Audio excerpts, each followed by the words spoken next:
Focus Retail, le journal du retail. Bonjour Eva. Bonjour Noémie. On commence ce journal par la bataille autour du capital de Casino, fragilisé par une dette de 6,4 milliards d'euros. Et à l'ordre du jour, 2 projets de reprise proposés pour sauver le distributeur. On fait le point avec vous.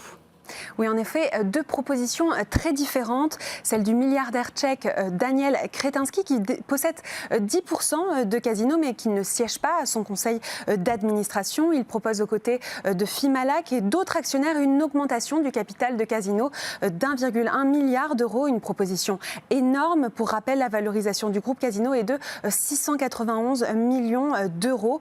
Kretinsky demande une réduction de dette de Casino. En somme, cette offre est globalement purement financière. Et puis, de l'autre côté, il y a un projet industriel mené par Teract, groupe détenu à 76% par la coopérative agricole InVivo, déjà en discussion avec Casino depuis le mois de mars. Teract veut créer un nouvel acteur de la distribution verticalement intégré, soit rapprocher les enseignes du groupe Casino avec celles d'InVivo. Alors, si négociation effective avec Teract, eh bien, Casino pourrait céder les magasins, enfin une centaine de magasins, de ces magasins au groupe Les Mousquetaires qui gère Intermarché. Et l'actualité cette semaine, c'est aussi le Conseil national du commerce qui a débuté mardi. Qu'en est-il ressorti ? Oui, la Confédération des PME a eu sa première réunion, comme vous le disiez, un rendez-vous pour discuter, échanger sur les problématiques actuelles avec les entreprises, les syndicats professionnels, les associations, les salariés, pour coordonner la politique publique à long terme. Donc, ce premier rendez-vous a été marqué par une dimension environnementale. Xavier Doué, vice-président de la CPME en charge du commerce, se disait lui plutôt satisfait de cette première réunion. Mardi, dans 60 minutes business, on l'écoute.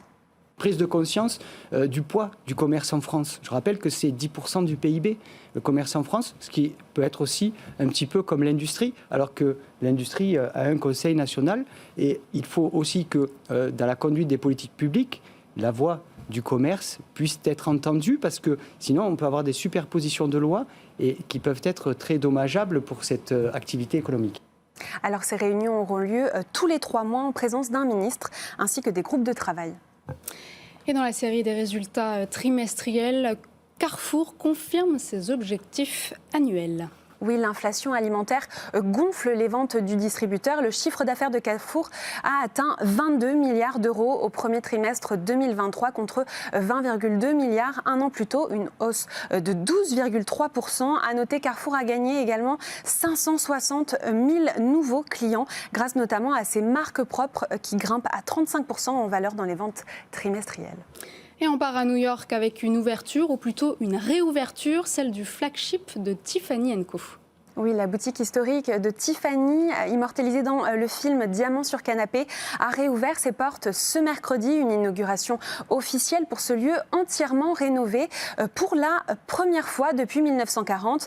La boutique a ouvert ses portes au public vendredi. Selon Anthony Ledru, le directeur général de la maison, eh bien, ce nouveau magasin propose une expérience unique aux clients avec un mélange d'art, d'artisanat, de patrimoine et de style, tout en restant fidèle à ses origines, mais avec la volonté de s'ouvrir à toutes les générations.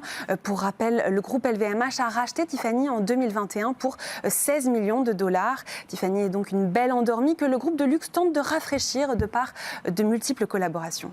Merci beaucoup Eva Jaco. On vous retrouve la semaine prochaine.